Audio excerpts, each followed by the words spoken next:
এই ইলাইচি গাছটা অনেক ছোট্ট থাকতে আনছিলাম, তাও ফ্লিপকার্ট থেকে অর্ডার দিয়ে। দেখুন কি সুন্দর বড় হয়েছে, বাসনা একদম পুরা ম ম করে।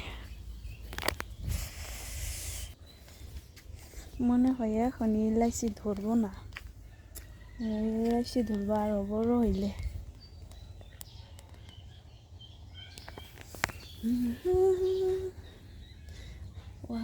আরো মানে অনেক টিপন হয়েছে।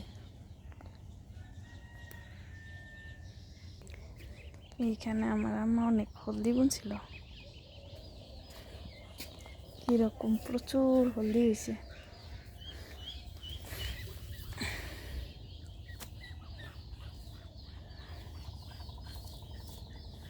রাত্রে বৃষ্টি এসে শিল বৃষ্টি, ভিজছে বৃষ্টিতে। এই যে ভুট জলকিয়া গাছ আমি আনছিলাম।